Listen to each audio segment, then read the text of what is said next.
Welcome back, everyone.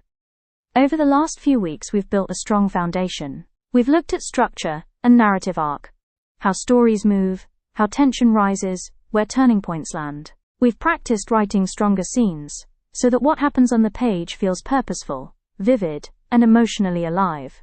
Today we're going to shift the spotlight slightly, because once you've got what happens working, the next question is, where does it happen? Where does your story live?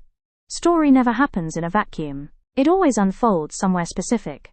In a room, a street, a landscape, a city, a decade, a culture. And that somewhere isn't just a backdrop. It's not just scenery you paint behind your characters. Setting is an active force.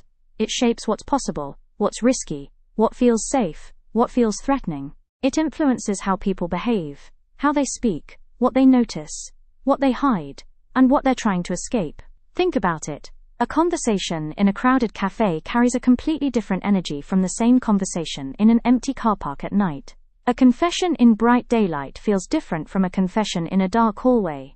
Even weather, temperature, space, and noise change the emotional pressure inside a scene, sometimes before your character says a single word. And setting also carries meaning. It can quietly reinforce theme. A story about freedom feels different on open water than it does in a locked institution. A story about isolation feels different in a remote farmhouse than it does in the middle of a busy city where nobody truly connects. So today, we'll explore how to use setting deliberately, not as decoration, but as emotional architecture. We'll look at how setting creates mood, how it can raise tension without extra dialogue, how it reveals character through behavior, and how small sensory details can make a scene feel real and immersive. By the end of today, I want you to start thinking of setting as something that participates in your story, something that shapes the experience for both the character and the reader, rather than something you simply describe in the background. Setting is not just scenery. It's not wallpaper in the background of your story. It is atmosphere, the air your characters breathe. It is emotional tone, the temperature of the room before anyone speaks. It is social pressure, the invisible weight pressing on behavior. It is history, what happened here before your character arrived. It is culture, the rules everyone knows but nobody explains. It is the quiet architecture of the world. Setting is the invisible force shaping everything your characters do, often without them realizing it. It defines the boundaries of their lives. It determines what feels normal, what feels dangerous, what feels impossible. Setting tells us what is possible, and what is not. It determines how people speak, what they fear, what they value, what they are allowed to do, what they must hide, what they are trying to escape, what they believe they deserve. A cramped flat in a struggling neighborhood carries a different emotional weight from a sprawling countryside estate. In one, walls may feel close, money may be tight, privacy may be limited, voices carry, tension lingers. In the other, space might mean freedom, or it might mean isolation. Silence may feel peaceful, or oppressive. A story set during wartime feels different from one set in a peaceful suburb. Even if the central conflict is personal, a marriage, a betrayal, a secret, the surrounding world amplifies or softens it. Scarcity, fear, uncertainty, surveillance. These conditions change the stakes of even the smallest choice. Even something as subtle as season matters. Summer can feel expansive, restless, full of movement. Winter can feel contained, introspective, heavy. Autumn might suggest decline or transition. Spring might suggest renewal, or false hope. Light changes mood. Weather changes behavior. Space changes power. Often, when a story feels flat, it isn't because the plot is weak. It isn't because the characters lack depth. It's because the world around them feels vague, unformed, interchangeable. If readers don't know where they are, physically, socially, emotionally, they can't fully invest. They feel unanchored. They spend mental energy trying to orient themselves instead of feeling the scene. When setting is strong, readers feel grounded. They understand the rules of the world. They know what risks mean. They know what consequences look like. They can picture the space. They can move through it. They can sense how it shapes the characters' choices. They know whether a raised voice is shocking or ordinary. They know whether a touch is safe or dangerous. They know whether stepping outside is freedom or threat. And when readers feel oriented, something important happens. They relax into the story. They stop trying to figure out where they are, and instead begin to experience what's happening. The world feels solid beneath their feet. The emotional stakes feel believable because they understand the context.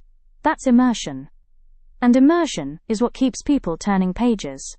Not just to see what happens next, but to remain inside the world you've created. A strong setting doesn't distract from story. It deepens it. It supports it. It intensifies it. It makes the narrative feel lived, not placed on a blank stage, but unfolding inside a fully realized world. Let's imagine the same argument between two characters. The words are identical. The conflict is identical. The emotional stakes are identical. Now change only one thing: the setting. Place that argument in a bright cafe at lunchtime. There's background chatter. Crockery clinks. A barista calls out orders. People glance over. The characters might lower their voices. They might smile tightly while seething underneath. There's embarrassment, containment, performance. Now move the same argument to a windswept cliff edge. The air is sharp. The sea roars below. There's space, exposure, risk. Voices can rise. Emotion can spill out. The physical danger might heighten the emotional one. A step too close to the edge suddenly carries symbolic weight. Now place the argument in a silent hospital corridor. Fluorescent lighting hums overhead. Footsteps echo. A nurse passes quietly. Suddenly the argument feels inappropriate, fragile, tense. Voices drop to whispers. Anger may turn to desperation. There may be fear underneath the conflict. Same dialogue, same characters. But the emotional impact shifts completely. In one version, the scene feels socially awkward. In another, volatile and dramatic. In the third, restrained and emotionally loaded. That's the power of environment. Setting shapes volume, body language, pace, risk, subtext. It also shapes how the reader interprets what's happening. Before a character even speaks, the setting has already signaled tone. Is this confrontation explosive? Is it private? Is it inappropriate? Is it dangerous? Environment creates expectation. It frames emotion. It amplifies or suppresses tension. And as writers, when we choose a setting deliberately, we are choosing how we want the reader to feel before the first line of dialogue even begins. You're not just deciding where the scene happens, you're deciding how it feels. Mood often begins with physical detail. Before plot unfolds. Before dialogue reveals conflict. Before we fully understand the characters, the environment is already shaping the emotional landscape. Think about harsh lighting. Fluorescent strips buzzing overhead. Sharp shadows under eyes. No warmth. Nowhere to hide. Harsh light exposes. It interrogates. It can make a scene feel clinical, tense, even confrontational. Now think about heavy rain. Clothes clinging to skin. Hair plastered to faces. Words half lost in the downpour. Rain can feel cleansing or oppressive. It can heighten drama. It can isolate characters inside their own thoughts. Consider bitter cold. Breath visible in the air. Fingers stiff. Teeth chattering between sentences. Cold often creates discomfort. Discomfort increases tension. And tension reveals vulnerability. Now imagine cramped spaces. A narrow hallway. A lift stuck between floors. A small kitchen with too many people inside it. Limited space creates pressure. Characters can't physically escape one another. That pressure often turns emotional. Now contrast that with vast open landscapes. A wide horizon stretching endlessly. Rolling fields. An empty beach at dusk. Openness can feel freeing, expansive, hopeful, full of possibility. But it can also feel isolating. Small against the sky. Alone in too much space.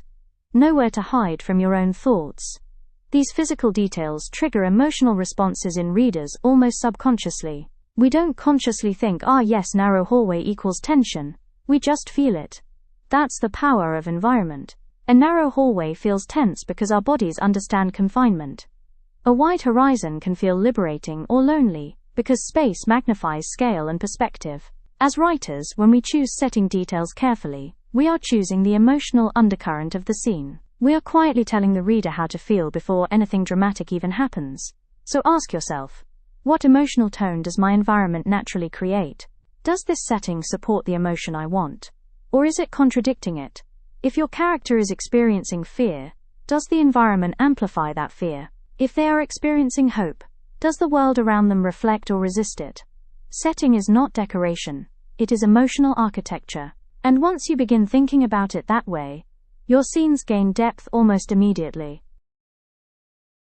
Where we are affects how we behave. Think about your own life. You whisper in libraries. You relax differently at home. You might perform slightly in public spaces. We are constantly adjusting ourselves to our environment, often without even realizing it.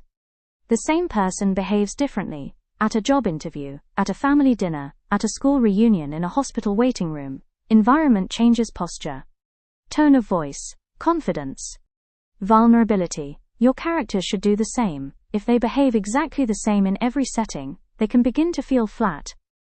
Setting gives you an opportunity to reveal new layers. A confident character might shrink in an unfamiliar setting. Put them in a room full of experts in a field they don't understand, a wealthy environment that highlights their insecurity, a cultural space where they don't know the rules. Suddenly their confidence wavers. Now take a timid character, place them in their own territory, their home, their workshop, their favorite cafe, a place tied to memory or skill. They might stand taller, speak more clearly, take control. Why? Because environment shifts power. And power is central to drama. Setting can empower, humble, intimidate, liberate, expose. When characters are comfortable, they may hide their flaws. When they are uncomfortable, cracks appear. That's where story lives. Setting creates pressure, and pressure reveals character. Put someone in a cramped lift with a rival. Make them give a speech in a room that feels hostile. Have them return to a childhood home they swore they'd never see again. Watch what changes. Often you don't need to tell the reader how a character feels. Their reaction to the space tells us everything. Do they scan the exits? Do they sit at the head of the table? Do they avoid eye contact? Do they lean back like they own the room? Environment invites behavior. Behavior reveals personality. And personality under pressure creates compelling narrative. This is a really important concept to deepen, because this is where setting becomes structure. Setting is not just physical location. It isn't simply a house, a city, a forest, or a coastline. Setting also includes the invisible systems operating around your characters. It includes time period, social norms, technology, politics, class structure, religion, economic conditions, cultural expectations. All of these shape what is possible in your story. A character in 1820 cannot send a quick text message. If they want to communicate, they must write a letter, wait days or weeks, rely on messengers, travel physically. Delay becomes part of the tension. Miscommunication becomes believable. Distance matters. Now consider a character in 2025. They cannot avoid digital footprints. Their messages can be screenshotted. Their location can be tracked. Their past can resurface instantly online. Technology creates different stakes. In one era, secrets are easier to keep. In another, exposure is constant. That changes behavior. Now think about social norms. In certain historical periods, women could not speak freely in public spaces. In some cultures, family honor outweighs individual desire. In certain class structures, stepping out of line carries real consequences. A working-class character and an aristocratic character in the same room do not experience that room equally. Power operates differently depending on wealth, gender, race, education status. These boundaries shape who speaks first, who interrupts, who apologizes, who gets listened to. World building creates boundaries. And boundaries create believable behavior. If there are no restrictions in your world, no social rules, no technological limits, no political consequences, characters can begin to feel unrealistic. Conflict becomes too easy to solve. Tension evaporates. Boundaries create friction. Friction creates drama. For example, if divorce is socially unacceptable in your world, that shapes a marriage story. If surveillance is widespread, that shapes a rebellion story. If poverty limits mobility, that shapes ambition. World building is not about dumping information. It's about understanding the invisible rules your characters live within. Because every choice they make is shaped by those rules. Ask yourself, what can my character not do in this world? What are the consequences if they break the rules? What systems are pressing in on them? The stronger and clearer those boundaries are, the more authentic your characters will feel. And when readers sense those limits, they believe the world. When they believe the world, they believe the story. Setting can echo your theme. Theme is the deeper question your story is asking. It might be about isolation, belonging, power, freedom, control, identity, survival, or hope. Once you know your theme, you can choose an environment that quietly reinforces it. If your story is about isolation, you might choose a remote farmhouse, miles from the nearest neighbor, silence stretching across fields, long nights, limited contact. Isolation becomes physical as well as emotional. Or a space station, floating in darkness, cut off from Earth, dependent on fragile systems. The vast emptiness outside mirrors the character's internal loneliness. Or even a crowded city, thousands of people, constant noise, but no meaningful connection. That contrast can be powerful. Isolation doesn't always mean physical solitude. Sometimes it means emotional disconnection in the middle of noise. Environment can mirror internal conflict. If your theme is freedom, perhaps your story unfolds on open water, across wide landscapes, or on a road journey. If your theme is control, perhaps it takes place in a strict boarding school, a surveillance state, or a tightly managed household. If your theme is decay, moral or emotional, perhaps the house is literally crumbling. If your theme is renewal, perhaps spring is arriving, light is returning, spaces are being rebuilt. When setting supports theme, the story feels cohesive and intentional. Readers may not consciously say, "Ah yes, the farmhouse symbolizes isolation," but they feel the alignment. The world and the character seem to belong together. The emotional atmosphere feels consistent. That coherence creates depth. Now here's something important. You don't have to make it obvious. In fact, subtlety is stronger. The environment doesn't need to shout its symbolism. It simply needs to harmonize with the emotional journey. Ask yourself, what is my story really about? Does my setting reinforce that? Or is it neutral? If it's neutral, could it be sharpened? When theme and setting work together, the story gains weight. It feels designed, rather than accidental, and readers sense that, even if they can't explain why. Sometimes setting becomes symbolic. Not just a location, not just atmosphere, but meaning. The environment begins to reflect something deeper about the characters, or the emotional journey of the story. For example, storms, during emotional upheaval. Thunder splitting the sky as two characters confront each other. Rain hammering down as anger spills over. Lightning illuminating faces mid-confession. The chaos of the weather mirrors the chaos inside them. Or imagine a decaying house reflecting a broken family. Peeling wallpaper, cracked ceilings, rooms that haven't been entered in years. The physical deterioration becomes a visual metaphor for emotional neglect. No one has repaired the walls, just as no one has repaired the relationships. Now think about spring sunlight suggesting renewal. After a long emotional winter in the story, grief, conflict, distance, light begins to return. Windows open, fresh air enters. New growth appears in small, almost unnoticed ways. The environment doesn't announce hope, it quietly suggests it. That's the key. This doesn't mean being heavy-handed. It doesn't mean forcing every sad scene to include rain. Or making every new beginning happen at sunrise. If it feels obvious, it can feel artificial. Readers don't want to feel manipulated. Symbolic setting works best when it feels natural to the world of the story.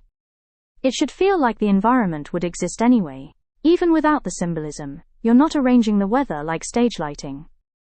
You're allowing environment to reflect emotional truth. Subtle repetition can help. Maybe the house has been described as cold throughout the story. Not dramatically, just in small ways. Then, near the end, someone lights a fire for the first time. You don't have to explain the symbolism. The reader feels it. When done subtly, symbolic setting deepens the reader's experience. It creates layers. On the surface, they see a storm. Underneath, they feel conflict. On the surface, they see a broken building. Underneath, they understand a fractured family. Symbolism allows the external world and the internal world to echo one another. And when those echoes align, the story feels richer, more intentional, more emotionally resonant. Is there a physical element in a story you have created previously that could quietly carry symbolic weight? Not to overwhelm the narrative, just to deepen it. Because sometimes the setting isn't just where the story happens. Sometimes it's what the story means.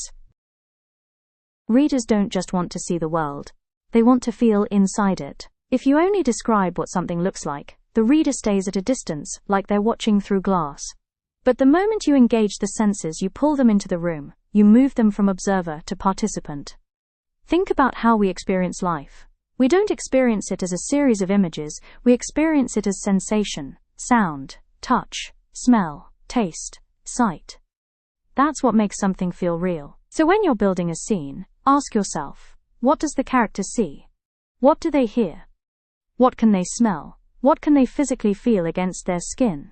Is there a taste in the air, metallic, sweet, bitter? Sight is important, but it's only one layer.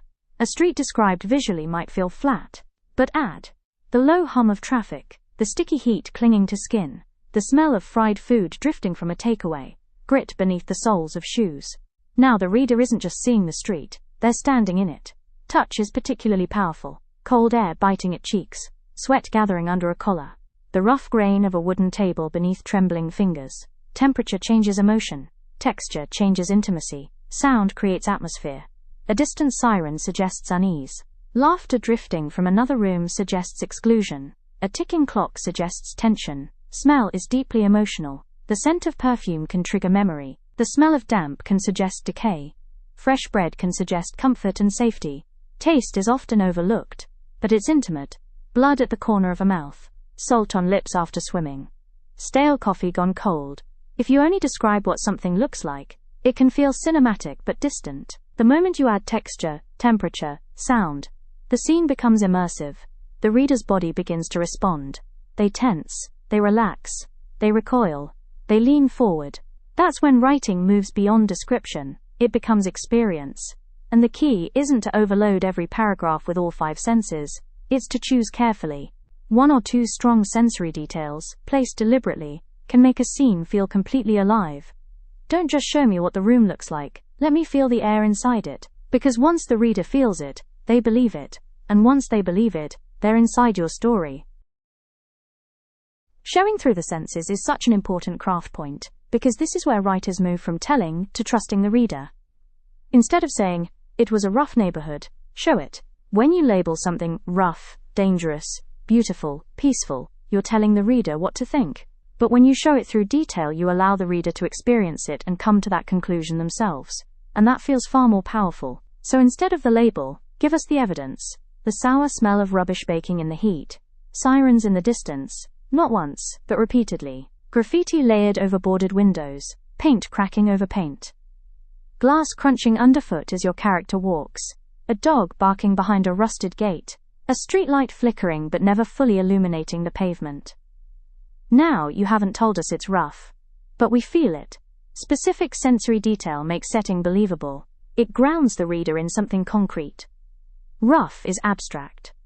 The smell of damp cardboard and spilled beer is not. And here's the crucial part.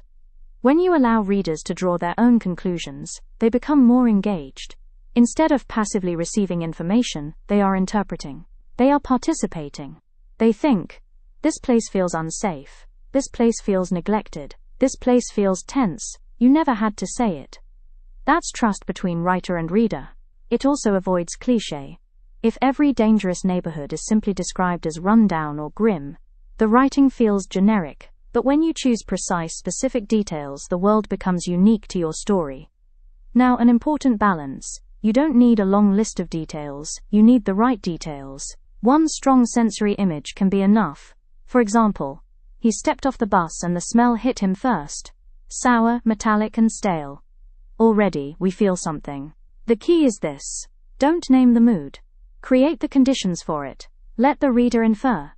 Because when readers reach a conclusion themselves, it feels truer. And when it feels true, it feels real. The danger of overdescription is such an important craft warning, because once students discover sensory detail, they often overuse it. Balance is crucial. Description is powerful. Atmosphere is powerful. But like anything powerful, it must be controlled. Too much description can slow pacing. If you pause the action for 3 pages to describe a forest, every tree, every leaf, every bird call, the story can lose momentum. Readers begin to wonder, when does something happen? Momentum is what keeps narrative alive. Even in quiet scenes, there must be movement. emotional, physical, or psychological. Description should never feel like the story has stopped so the writer can admire the scenery. That's when readers disengage.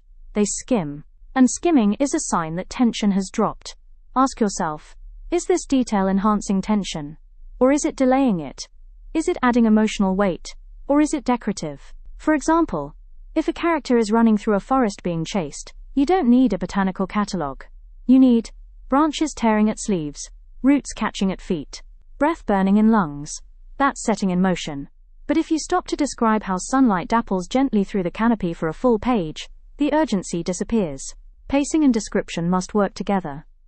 In high-tension moments, description tends to be shorter, sharper, more sensory. In reflective or slower scenes, you can allow description to expand, but even then, it should reveal something about character or mood. Here's a simple test. If you removed a paragraph of description from your story, would it lose something meaningful? If the answer is no, it may be indulgent. If the answer is yes, because it builds mood, foreshadows conflict, or reveals character, then it's doing its job. Setting should serve the story, not stall it. It should increase tension, deepen emotion, clarify stakes, reveal theme, shape behavior. It should never exist purely because the writer enjoyed writing it. Beautiful prose is wonderful, but beautiful prose that stops the story is self-conscious. The goal isn't to impress the reader with description. The goal is to move them through an experience, and sometimes, restraint is more powerful than excess. Description is seasoning, not the whole meal. Use enough to enhance flavor, not so much that it overwhelms the dish. Exposition versus action is another crucial craft concept, because this is often where new writers unintentionally lose momentum. Exposition gives background, it explains. It provides context. It tells the reader what they need to know about history, relationships, world rules, past events, social structures. Action, on the other hand, moves the story forward.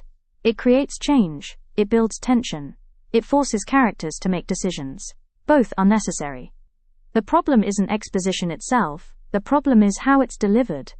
If you stop the story completely to explain the town's entire history, how it was founded, who built it, what wars it survived, what industries rose and fell, the narrative pauses. The forward motion stalls.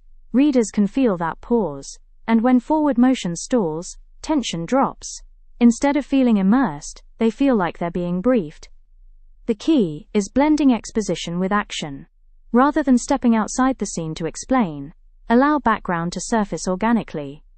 For example, instead of writing, the town had once been a thriving mining community until the disaster of 1984, when an explosion killed 23 men, and the pit was permanently closed. You might show it through action. He passed the memorial again, 23 names etched into black stone, and avoided looking at his father's name. Now we understand the tragedy, we discovered it. Or instead of explaining a political system in a long paragraph, you might reveal it through conflict. Careful, she whispered. Walls have ears. That single line implies surveillance, control, risk. Readers prefer discovery over lectures. They enjoy piecing things together. It makes them feel intelligent, involved, trusted. When information emerges through dialogue, argument, character reaction, physical setting, emotional response, it feels alive. It feels earned. There's also a pacing advantage. When exposition is embedded inside action, the story keeps moving.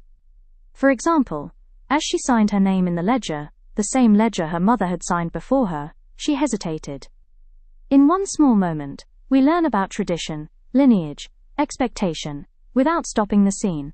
Ask yourself, does the reader need all this information right now?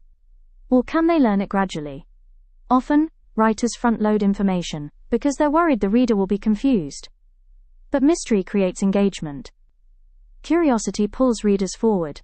You don't have to explain everything immediately.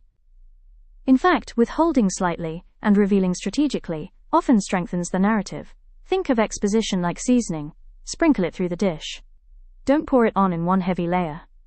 Because story thrives on movement. And the most seamless writing is the kind where readers absorb background without ever feeling like they've been given a history lesson. When we talk about avoiding heavy exposition, what we really mean is this. Let the world reveal itself, while the story is already moving. Background information doesn't need its own spotlight. It can enter quietly. Ask yourself, can this information appear through a character noticing something? For example, instead of explaining that the town has fallen into poverty, you might show, he noticed the supermarket had replaced the old bookshop. Again, that small observation carries economic and cultural change without explanation. Or, can this information appear through a disagreement? Conflict is one of the most natural ways to deliver background. You always said you'd leave this place, she snapped. And you said you'd never turn into him. Suddenly we sense history. Shared past. Broken promises. No paragraph required. Conflict invites revelation. Now ask, can this information appear through a memory triggered by the setting? Setting is powerful because it naturally evokes the past. She ran her fingers along the cracked kitchen counter, the same counter she'd hidden beneath when the shouting started. We learn about family tension through touch. The environment becomes a doorway into history. Or, can this information appear through a small physical interaction? A character hesitates before entering a church. A character avoids stepping onto a particular street. A character flinches when they hear a specific name. These gestures imply context. World building feels strongest when it's woven into movement. When characters are walking, arguing, searching, avoiding, choosing, failing, remembering. The world unfolds around them. It doesn't stop the story, it lives inside it. If your character is actively doing something while the background emerges, pacing remains alive. The reader doesn't feel like they've stepped into a history lesson. They feel like they're discovering layers of the world in real time. And discovery is engaging. Imagine the world as a fabric. Don't stitch a large patch of explanation onto it. Thread the detail through the weave. Because the strongest world building doesn't interrupt action, it deepens it. It adds meaning to movement. It allows readers to feel as though they are uncovering the world alongside the character. And that shared discovery is what keeps readers invested. World building in small moments is such an important reassurance for students, especially those who think world building only belongs in fantasy or sci-fi. World building doesn't require fantasy maps. It doesn't require invented languages, complex political systems, or elaborate histories stretching back centuries. Every story builds a world, even contemporary fiction, even the quietest domestic drama, because the moment you place a character somewhere, you are creating a lived environment. And that world is built in small moments. A chipped mug. Not just a mug. A mug with a crack running down one side. A faded logo from a company that no longer exists. A tea stain that never quite washes out. Suddenly we sense age, habit, routine, maybe nostalgia, an unpaid bill, not just financial trouble. A final warning printed in red, folded twice and tucked under a fruit bowl.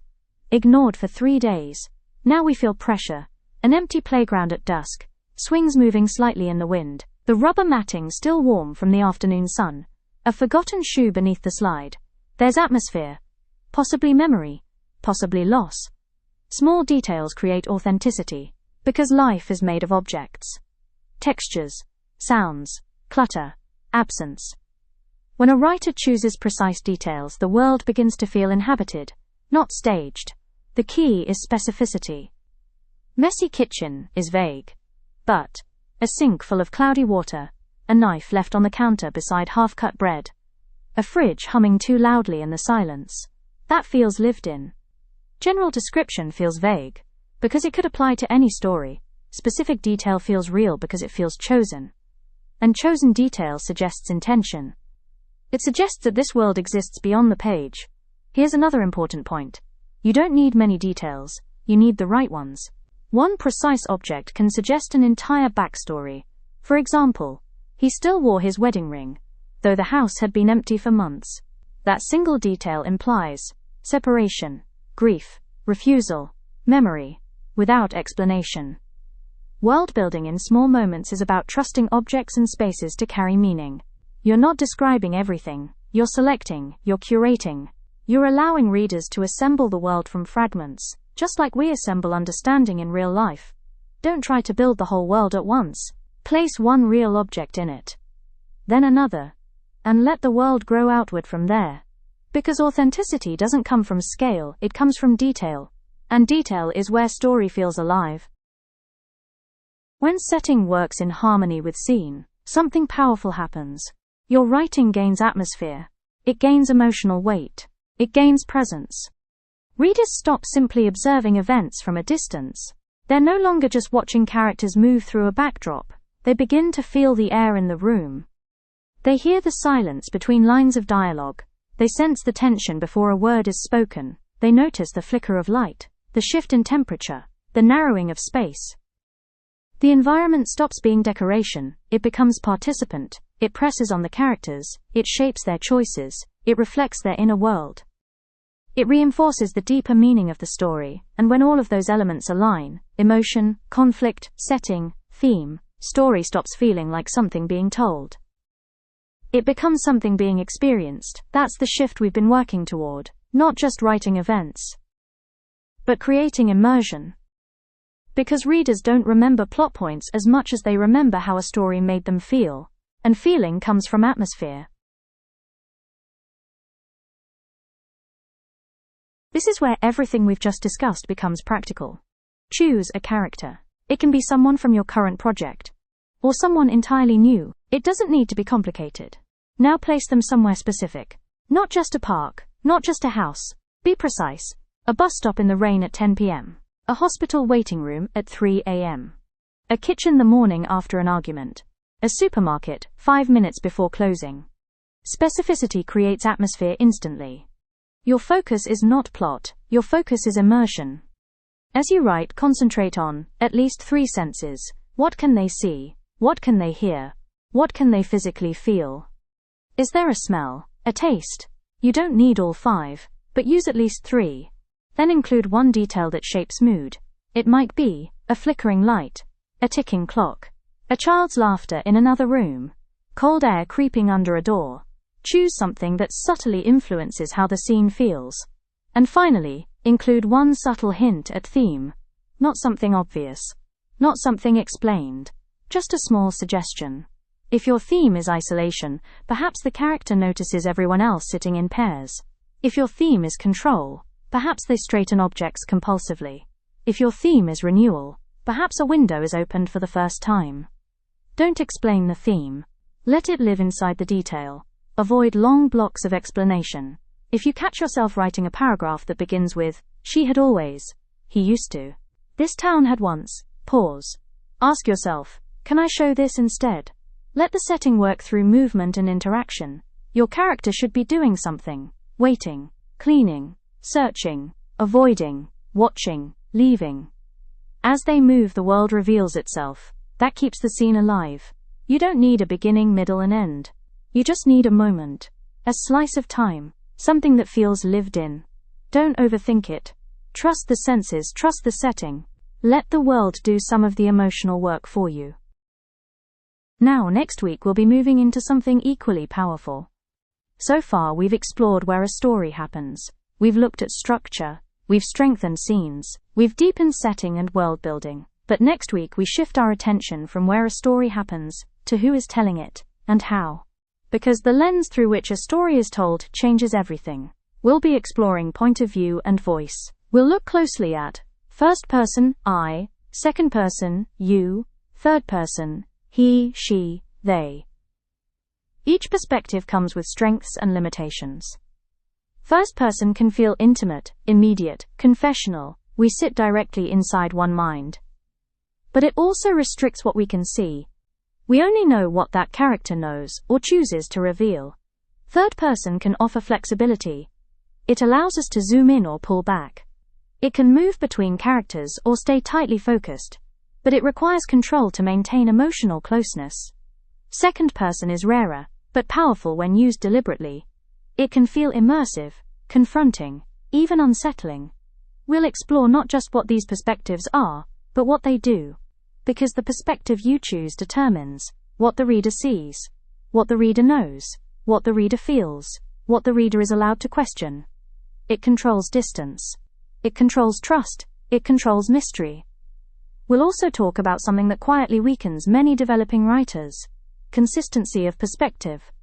Accidental head-hopping, slipping between minds without intention.